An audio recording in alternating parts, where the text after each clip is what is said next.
You've probably seen and heard this already. People on the internet and maybe in your personal life saying that creatine supplementation causes hair loss in the form of androgenetic alopecia. Why are they saying this? Well, this seems to be sourced from a 2009 study in the Clinical Journal of Sports Medicine by Vander Murray et al. Titled, quote, 3 weeks of creatine monohydrate supplementation affects dihydrotestosterone to testosterone ratio in college-aged rugby players. You can find a link to this study in the description of this video. In this double-blind, placebo-controlled crossover study, researchers found that serum testosterone levels did not alter after 7 days of creatine loading. However, DHT levels rose by 56% after 7 days of creatine loading and remained 40% higher than baseline. The DHT to testosterone ratio rose by 36% and remained high by 22% after the maintenance dosage, and the sample size was 20.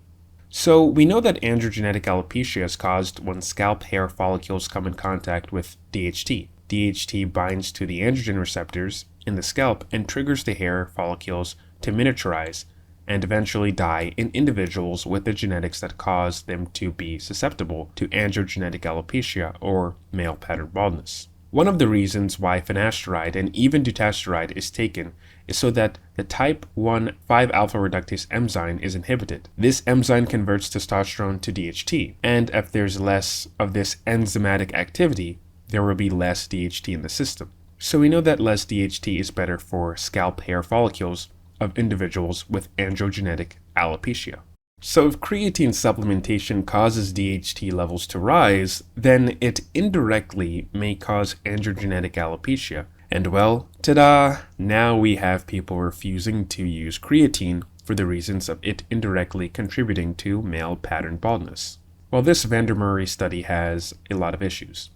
I found a review on Vander Murray et al. And the research that group conducted, and this review is titled, quote, Common Questions and Misconceptions about Creatine Supplementation. What does the scientific evidence really show? And this was published on February 8th, 2021 in the Journal of International Society of Sports Nutrition. They specifically point to the Vander Murray et al. Study of rugby players. One of the significant points made was that DHT was already 23% lower in the experimental group that was taking creatine compared to the placebo group. For this reason, any small increases in DHT in the creatine group, as well as small decreases in the placebo group's DHT, point to the statistical significance between the groups. Another issue is the population in which this study was performed on, college-aged rugby players. Rugby is a physical contact sport, and in order to perform well, intense resistance exercises must be performed to increase muscle mass and strength.